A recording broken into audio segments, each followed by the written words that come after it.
Hi guys, I'm Jen Regalado, your safety officer from Buoyant Industrial System Incorporated. Bilang pakikiisa sa Fire Prevention Month, narito ang mga tips and practices na ginagawa namin dito sa Buoyant upang makaiwas sa sunog.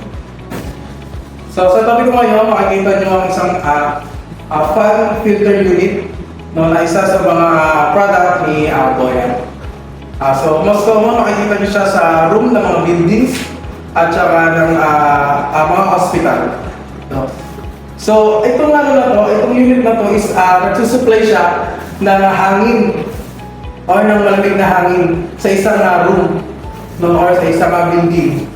So, syempre itong unit na to is nag-focus din siya ng fire or ng sunog. So, kaya ini-install namin siya sa malapit sa fire extinguisher. So, para mas if in case na merong puso na madidetect agad niya kung meron ng nagkakos ng fire.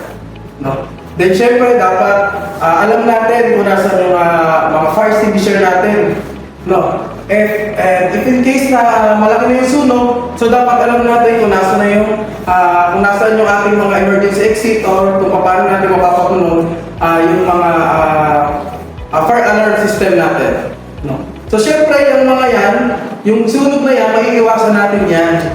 Maiiwasan natin yan dahil sa preventive maintenance. So kung makikita natin dito, so meron ditong ito yung mga parte ng unit. So meron ditong fan, then ito yung motor, at saka yung mga electrical components. So yung mga yan, nagkakos yan ng sunog.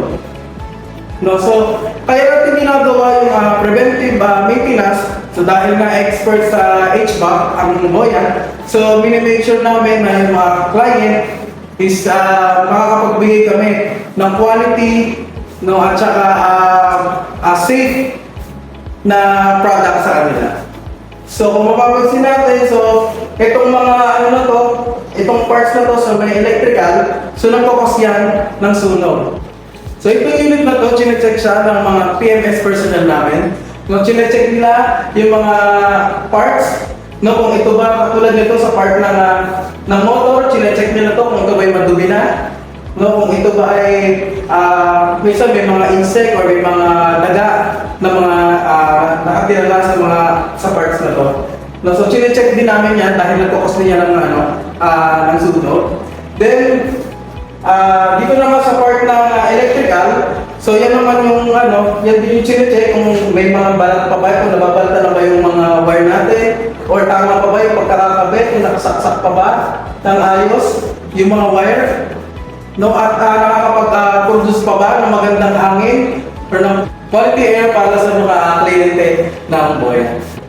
Ginagawa namin to para magbigay ng awareness at prevention sa bawat isa sa atin, para maprotektahan natin ang ating property or establishment, lalong-lalo na yung ating sarili.